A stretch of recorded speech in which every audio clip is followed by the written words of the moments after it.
Bonjour, aujourd'hui je vais vous parler des déclics qui m'ont conduit à faire écrire des haïkus en coaching et en team building. Alors, vous vous doutez bien que ce n'est pas venu du jour au lendemain, que ça s'est élaboré petit à petit dans ma pratique. Ça a commencé par une rencontre avec Rani Patou, ma co-autrice du livre À la découverte de l'Asie. Rani est métisse cambodgienne et vietnamienne et elle écrit beaucoup de haïkus, donc c'est comme ça que j'ai découvert. Et puis quand je suis devenue animatrice d'ateliers d'écriture pendant mon congé parental d'éducation, il se trouve que la première structure auquel j'ai proposé des ateliers, c'était un salon de thé.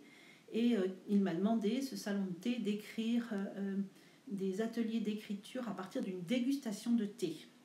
Et tout de suite, j'ai pensé à l'écriture de haïku, puisque le haïku va rapprocher les participants de leur perception externe, de leurs 5 sens, de leur ressenti.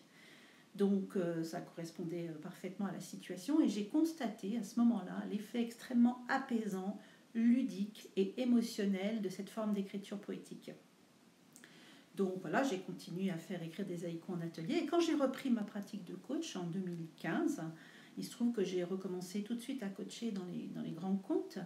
Et lors d'un de ces coachings, j'ai eu affaire à une personne qui était extrêmement brillante, je pense au potentiel, mais extrêmement dans son mental. Elle avait beaucoup de mal en fait à sortir de ses façons, de ses croyances, de ses façons de voir. Et je lui ai proposé un petit exercice d'écriture de haïku qui a radicalement changé la situation. Donc je me suis enhardie, je l'ai proposé ensuite en équipe. Et puis lorsque j'en parlais à ce moment-là, je parlais de cette expérience à une de mes collègues coach, elle m'a dit tout de suite, écoute Daniel, si tu proposes un atelier d'écriture ou une formation à l'écriture de haïku comme outil de coaching et de team building, je serai ta première inscrite. Et en plus, je communiquerai dans mes réseaux pour t'aider à monter la première promotion. Donc évidemment, un tel appel ne se refuse pas. Et c'est comme ça que j'ai monté la première promotion, la promotion Bachot, du nom du père du haïku, qui rassemblait 6 coachs et superviseurs.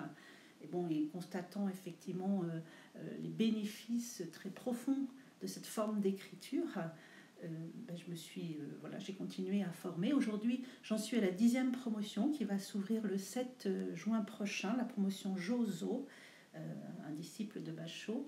Et si ça vous intéresse, il reste 2 places. Donc je vous invite à cliquer sur le lien qui est en commentaire, qui vous mettra en prise directe avec mon agenda et nous pourrons échanger pendant une demi-heure sur l'opportunité pour vous de faire cette formation et sur toutes les modalités. Je répondrai à toutes vos questions. Donc n'hésitez pas et j'espère à bientôt.